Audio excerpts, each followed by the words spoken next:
They're very happy at home. But when they go to school, kindergarten today is a war zone. They have to be equipped to fight a battle every day. Now, if children are very unhappy at school, I think we need to examine the teachers.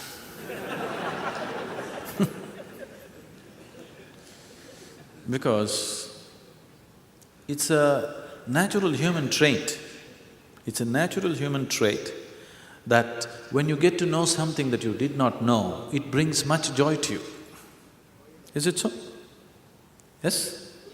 Learning is a natural human trait that when you learn something that you did not know, it should make you joyful.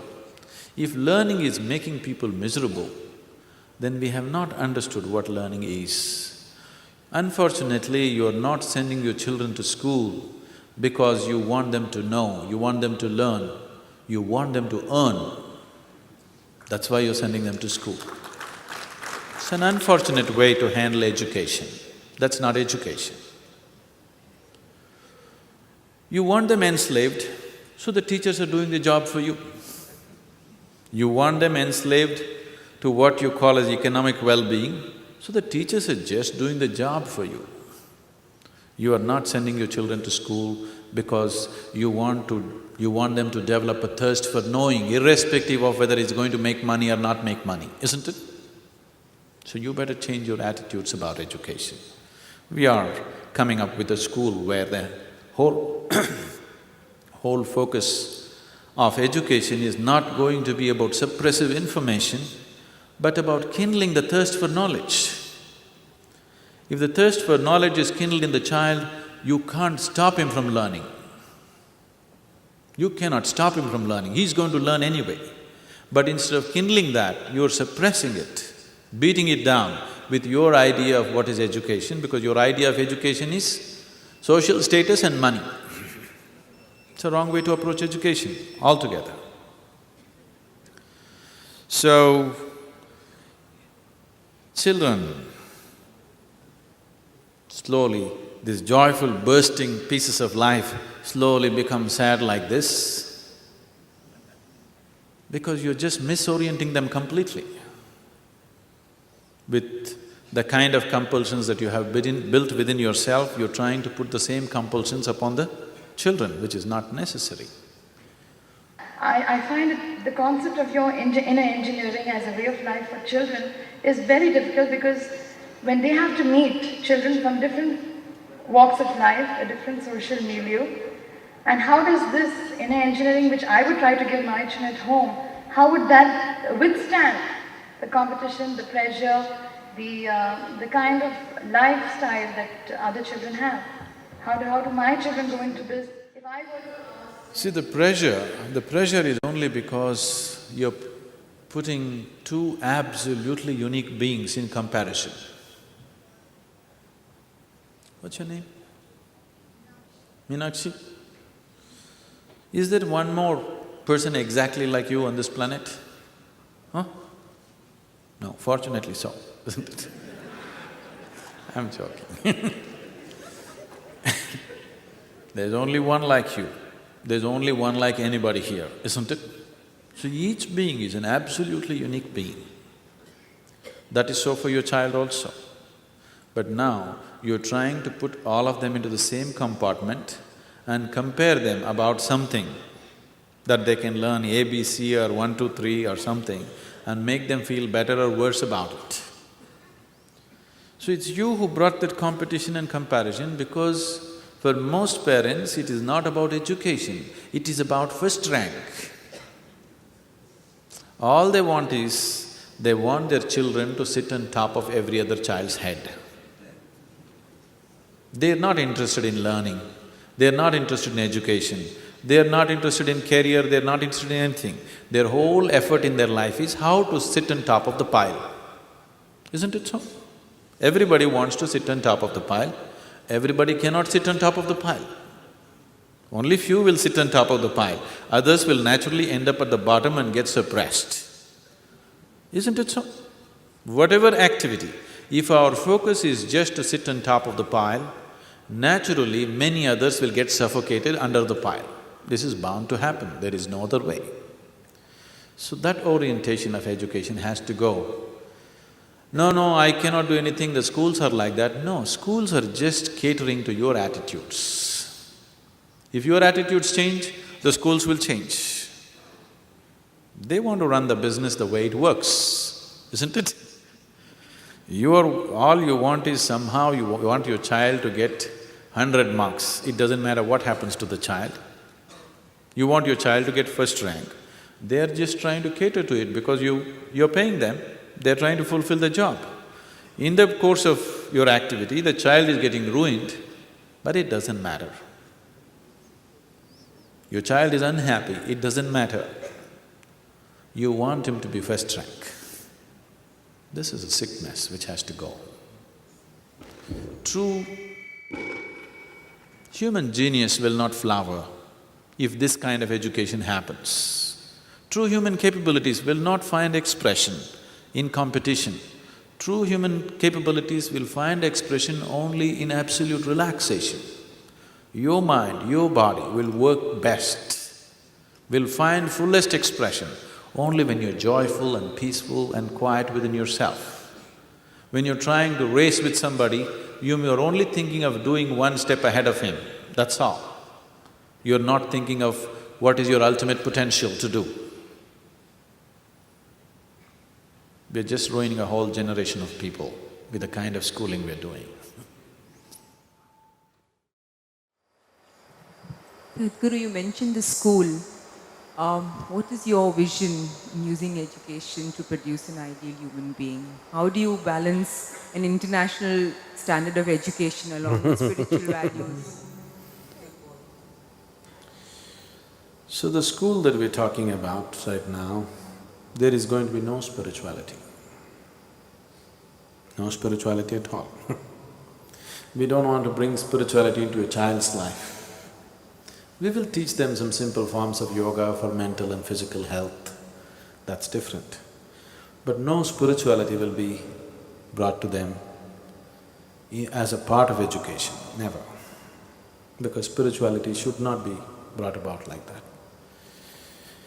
Maybe after they finish their education, if they want to go through a stint of 3 months or 6 months of spiritual training, they can, that's by choice.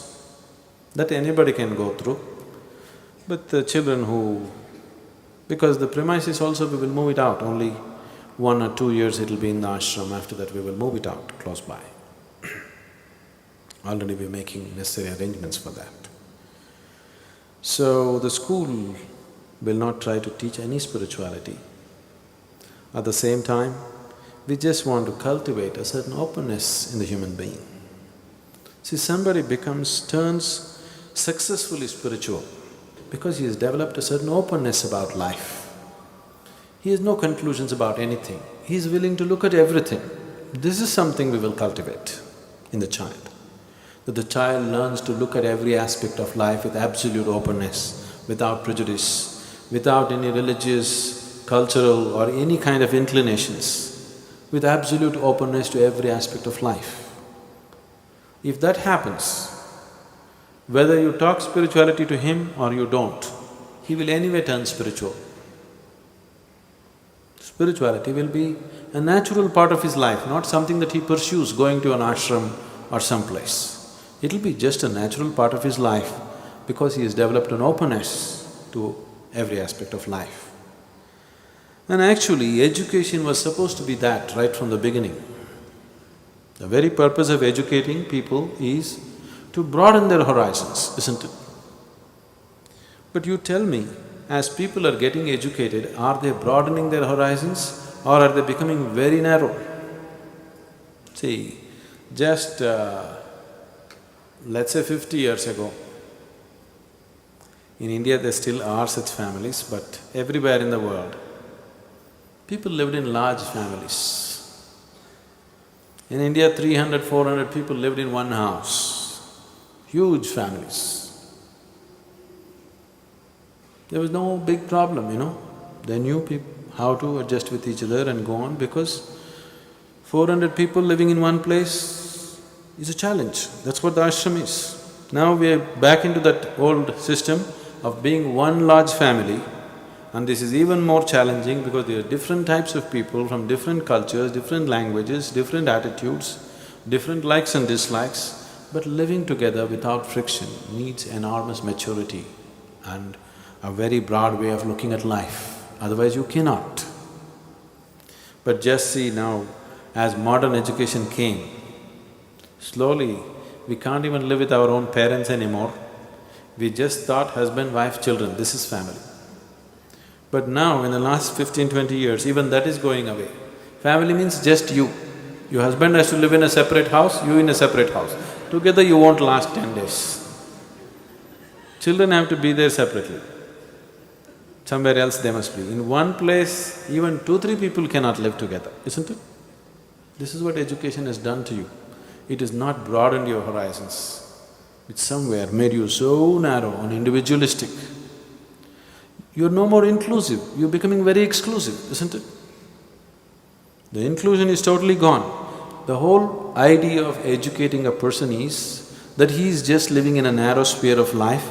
You educate him, make him know about the whole world and broaden his whole perspective of life. Education means inclusion, isn't it? But the kind of education we are imparting to the children, it is making them so highly exclusive, they can't even stand one more person in their life. See, most people have gotten themselves into a situation, they can't live with anybody anymore, isn't it? So, that is not just individual, it is it's the phenomena of the world, it's a generational phenomena because of the kind of education that's being imparted. So we want to impart an education which is highly inclusive, that as you grow, you include the whole world as yourself and live, and that's spirituality. So spirituality will not be taught. Education itself is spirituality, because education is about broadening your horizons, not about talking about God or some nonsense. So, we want children to grow up keeping their intelligence intact, not suppressive education, where the child's thirst to know is kindled, but he is not forced to learn. So, the longing to know, the longing to learn has to be brushed up within the child, not just feeding with enormous amount of information and expecting him to pass.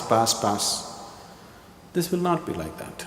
This will be a very different type of structure. At the same time, by the time they are 16, 17, we will prepare them for any university in the world, they will be ready to go. They will be ready enough to get into any kind of university according to their individual capabilities, of course. But apart from that, they're fundamentally learning to live better. They're learning to handle themselves better and live better with themselves and with people around them, which is a very important factor. And people are successful in their life not because they have degrees, not because they have university certificates, it's because they're capable, isn't it? So, this school will be more capability-oriented, not qualification-oriented. We are seeing how to enhance the capability of the child in whatever area his natural talent is, rather than trying to just make him qualified with a certain, certificate attached to him. Sadhguru, whatever you said about the school and the education just now, it's modern and contemporary. But what about the ancient schools, the gurukuls of the past? Were they not successful in producing good human beings? The ancient gurukuls were definitely like this. The ancient gurukul was 100% the way I am talking. The very purpose and the basic function of the guru was to destroy all the things that you have assumed as true.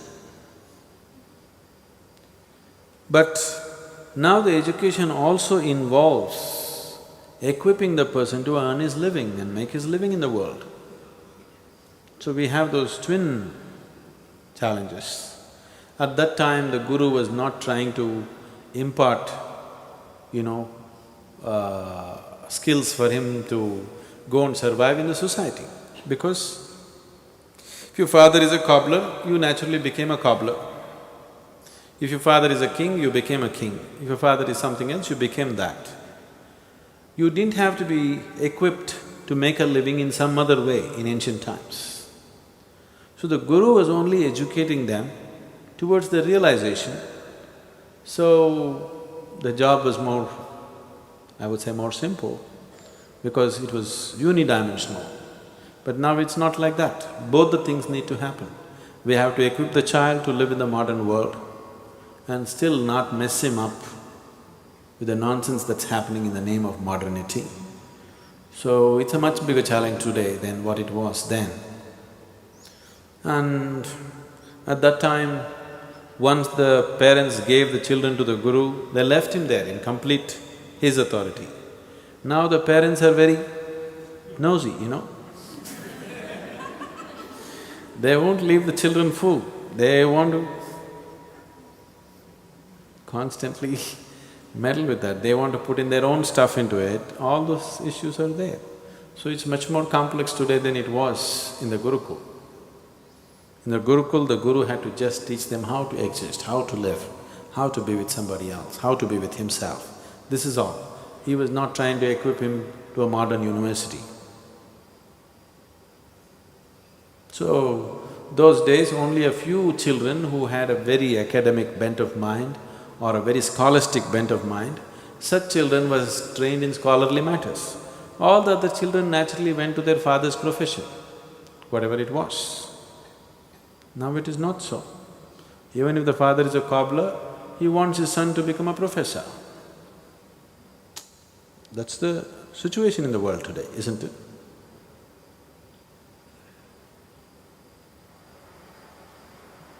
But you're saying there'll be no spirituality in the school, isn't that a shortcoming? I'm saying no spirituality as a teaching, as a method. But at the same time, if a child grows without assuming anything, if he grows up without any nonsense, he's naturally spiritual. Because if he lives without the influence of other people upon him, if he lives by his own natural intelligence, turning spiritual is a very natural process. Only because most of the people are not living by their natural intelligence, they are living by imposed education upon them. Spirituality is a faraway thing in people's lives.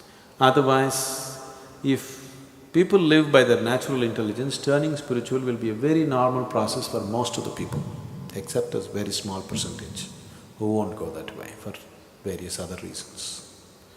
So, when I say no spirituality, we are not going to sit there and talk to them about how to attain enlightenment, what to do, this, no. But at the same time, the education process itself is such where there is no messing with the child, no influence, no religion, no imposition of any kind of ideas or beliefs, where child has to figure out things for himself. If you are allowed to figure out things for yourself, there is no other way but to turn inward, to know things about life. Only if you listen to your Bible or Gita or what this person said or what that person said, then you don't have to turn inward to know. It's already written there. If you don't read any of that stuff, when you start thinking about life, when you start looking at life, the only place to look is naturally inward, isn't it? Where else will you look? One day it happened.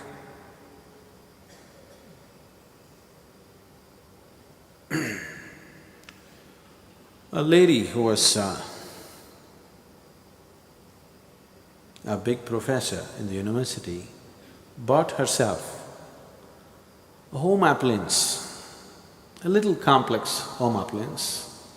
She took it home, she read the instructions and tried to put it together, all those pieces that came in the package. She just tried very hard, she couldn't put it together. She left all those parts in a heap and went to work.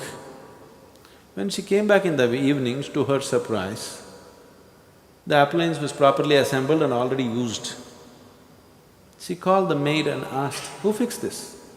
She said, "I did." She couldn't believe it. "How did you do this?"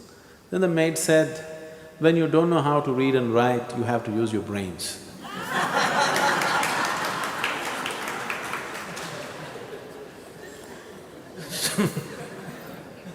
We want to teach the children how to use their brains, not just to read and write. Read and write is important, but using your brains is more important, isn't it? Just see, lots of educated people who are very successful in their careers and things like that, with their own lives, just see what a mess they are. Obviously, they're not using their brains when it comes to their life, isn't it so? The very way they are, it is very obvious they are not using their brains when it comes to their own life. They know how to go and, become doctors, engineers, become big academics and all that stuff. But when it comes to their own life, it looks like they have no brains at all, because they've forgotten how to use it. It's not that they don't have it. So, education should, stimulate your brain, not dull your brain, isn't it? Education should stimulate your intelligence, not take it off. Today, education scientists in the world are saying, if a child goes through 20 years of formal education, 70% of his intelligence is irrevocably destroyed. That means you're coming out as a knowledgeable idiot. And that's a huge disservice to humanity, isn't it? It's a huge disservice to humanity if you're just destroying the child's intelligence, because the future of the world is just in their brains, isn't it so? Whether we are going to produce beautiful things on the planet or very destructive bombs on the planet or something else more destructive than that, simply depends on how well coordinated this person's emotions, intelligence and all these things, how well coordinated a human being is. That is how he is going to use his intelligence, and that is what he is going to produce in the world, isn't it? See, the most intelligent people in the world have contributed to all the violence on the planet. Otherwise, violence wouldn't be happening in the scale in which it is happening. See, people have always been essentially violent, a certain segment of the people. Whether he was a caveman or later on, Bronze Age, Iron Age, whatever you take, they've always been violent. Initially when he was a caveman, he killed with stone, that's Stone Age. Iron Age means he killed with iron. Bronze Age means he killed with bronze. Nuclear Age means he kills nuclear, okay? They've always been essentially violent.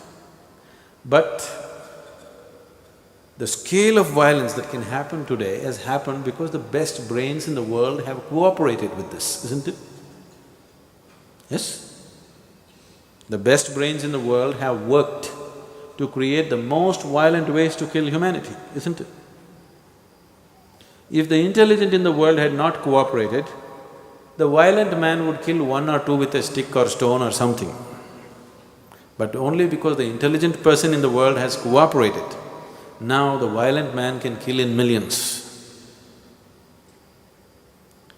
So, intelligence twisted out against our own well-being is no intelligence. Right now, human intelligence has become like this. It's not a blessing, it's a curse. Intelligence is the biggest blessing that a human being has. But right now it has become a curse upon humanity, simply because the human being is not coming out as a well-coordinated being. He is dislocated human being within himself. This intelligence is dangerous. If you were like a donkey, you would only kick, nothing more, isn't it? The maximum violence you would cause is kick with both your legs, nothing more. But now human intelligence has become so dangerous. What should have been a blessing has become such a big curse. and education is definitely playing a huge role in that. Whatever we wish to do with the youth, one thing that the older generations should understand is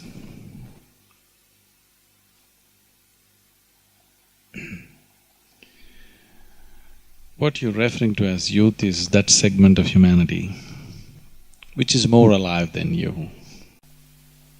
What I see is,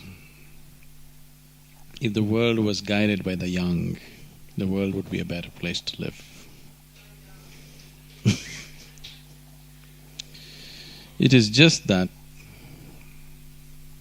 because youth means it is that segment of humanity which is in a high energy state. Because they're in a certain level of high energy compared to the other part of the humanity, it is just that every little thing that they do is little exaggerated. It's little bigger than what the other people can do. If something constructive has to happen in the world, it has to be youth. If something destructive has to happen in the world, it has to be youth, isn't it? Because they're much more live than anybody on the planet. So instead of always treating youth as some kind of a disease that needs to be handled, we must understand youth is much more live than the other parts of humanity. It's better to be guided by the youth than trying to fix them to do what somebody else thinks is right. It is just that because they're in a certain state of listless energy, if there is no inspiration, if there is no proper guidance, it very easily turns negative. But otherwise, definitely they're closer to life than anybody. Actually, it would be wonderful if this world was guided by little children, because they're closer to life than anybody else. See, after all, everything that you wish to do on the planet is just for human well-being, isn't it so? Yes? Human well-being means human happiness. If you look at your children and yourself, definitely your children are a lot more happier than you, isn't it so? Yes, they're capable of more happiness than you in 24 hours' time. So when that is the thing, tell me who should be a consultant for life, you or your child? Huh? Definitely the children, isn't it? Because they're closer to life. You are carried away in your thoughts and emotions, they are much more closer to life. If only the world learned from children rather than trying to teach the children, this would be a very beautiful place. So youth is not a disease. Usually the older generation is always trying to handle youth as if it's some kind of a disease that needs to be fixed, that needs treatment. It doesn't need any treatment. It is people who have gone away from life who need treatment. Those who are close to life don't need treatment, they have to just live. One big lapse that is happening today in the world is our educational systems have become 100% informative. There is no inspiration. Without inspiration, no human being raises beyond the limitations in which he lives. It's only when he's inspired that a human being aspires to go beyond the limitations in which we're existing right now. And today education has become totally bereft of inspiration. A teacher is not somebody that is worth looking up to, unfortunately. Because when it's all information, you can as well get information from an audio or a video or internet or wherever. You don't really have to listen to your teacher. The teacher is not the best means of transmission when it comes to pure information. A book is better, internet is even better. Only if the teacher's role is to inspire people to learn, to create a thirst for knowledge and things like that, only then a teacher's role has something to give. If he is just trying to transmit information, the other means of transmission are better than a human being, because human being can always misinterpret, isn't it?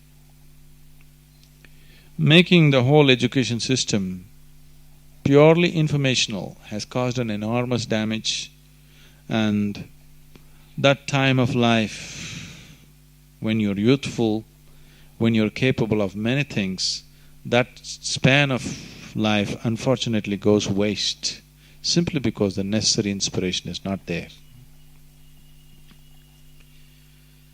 So creating inspiration means, generally, most leaders in the world have always inspired people only by creating an external enemy.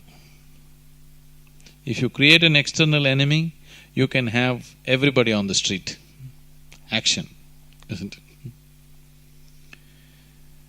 But when you point out to people that the real enemy is within you, your limitations are your biggest enemies, isn't it? Whatever your limitations, your fear, your anxiety, your anger, your hatred, whatever the limitations from which one suffers, when you say when the enemy is within you and to inspire, it needs much more commitment and dedication. Unfortunately, dedication and commitment have become such scarce material on the planet. Everybody is thinking of doing one big mela one day and getting the youth inspired into wonderful states. Such things won't happen. It needs a daily, committed, dedicated work. It's a lifelong thing. It's not that today you do something, everything is fixed. There is no such possibility. Unless we are willing to… It's like nurturing a plant, it's like nurturing a tree. If you want it to bear fruit, you have to nurture it every day. Every day you have to water it, every day you have to take care of it. If this dedication is shown by the adults, the grown-ups, you will see youth will do miraculous things. Only because such dedication is missing in the general population, youth seem to be disoriented. They don't know what to do, they'll do their own things. Short-term things. Because everybody is working on short-term goals, youth also work on short-term goals. See, after all, every human being, just every human being in the world, is concerned about human well-being, isn't it? No, there is a criminal, no, there is a thief, no, there is somebody else. They are also concerned about human well-being. It is just that his idea of human well-being is just this human being. Yes? A criminal also is concerned about human well-being, but his idea of humanity is just himself. Somebody's idea of humanity is he and his family. Somebody else's idea of humanity is he and his country. Somebody else's includes the whole world. Everybody is concerned about human well-being in different proportions. So, one big thing that needs to happen with the youth and with everybody is that their identification with humanity is not limited to just themselves, that it includes the larger society and the larger world around them, which is missing in education. The modern education is constantly training people only to think about themselves and nothing else but themselves. All the science that you see in the world, the attitude, there's nothing wrong with the science itself, but the attitude, the way in which the science is conducted, is like everything here is here only to be exploited for our well-being, isn't it so? Now we destroy wantonly and then we talk about protecting the environment, then doing something else, all patch-up jobs. Because the whole process of science is only about how to use everything for your comfort, for your benefit. So initially you use the planet, then the trees and plants, then the animals, then of course the human beings also. You use everybody to your comfort and well-being. That attitude has been deeply set with the process of modern education. So, as we are investing our time, resources and energies in transmitting informative knowledge, we have to invest a certain amount of time, energy and resources to inspire people, the inspirational dimension of the education, which has not been done at all. See, for example, 50 years ago this country, during the freedom struggle, it was an inspired population. Suddenly people are willing to come out and throw their lives in the street for the nation. In 50 years' time, we did not do any work about inspiring people, and suddenly we are such a disgruntled and disoriented population. To get Indians to think as Indians is a huge problem, isn't it? Because the necessary inspiration has been missing. No work has been done, no organized work has been done. Haphazardly, small groups of people doing this and that has happened. No organized work has been done. I must tell you this.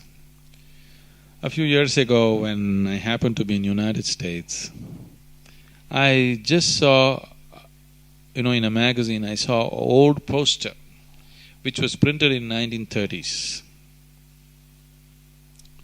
At a time when people were immigrating from various countries into United States, people from various cultures and languages and different kind of complexions are coming to integrate all of them into one nation.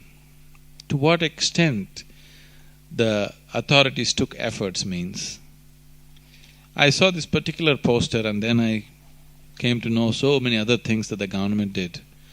This poster was about, this is for the Italian wives, because a large number of Italians were moving into United States, to make an Italian housewife into an American housewife, how she should keep her kitchen, how she should tie her apron, how she should serve the breakfast as an American wife. For every Italian immigrant that came in, they are supposed to fix this poster in their kitchen so that she knows how to integrate herself as an American housewife, and inspiring her how she is American now, not Italian. I'm just taking this example because the authorities took that kind of care to inspire people to feel like one nation. Even how you serve the breakfast.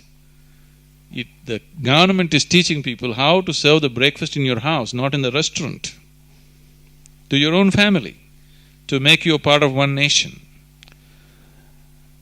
We need to do something about inspiring people in an organized way. Haphazardly, individuals doing this and that is fine, but a very organized effort to inspire people without creating an external enemy. Making people understand the biggest enemy for a human being is always within himself. And this inspiration is what is needed. Every forum that stands up thinking about the well-being of the youth, or thinking about harnessing that enormous energy which we refer to as youth, must always think of integrating in terms of inspiring people to do things which are beyond limitations. See, when we are not inspired, we'll tend to function only within the limitations in which we are placed. Only when we're inspired, we go beyond and do things that normally human beings wouldn't do. Only then that society surges ahead and does something worthwhile. Unfortunately, that happens only when strife happens. In normal, peaceful situations, people should be inspired, it's very important. When there is a war, people want to go and die, that's not the point. When everything is well, to be highly inspired, to keep and to create the situations that we want in the country and in the world is what's needed. And it's not one day's work, it's a lifelong work.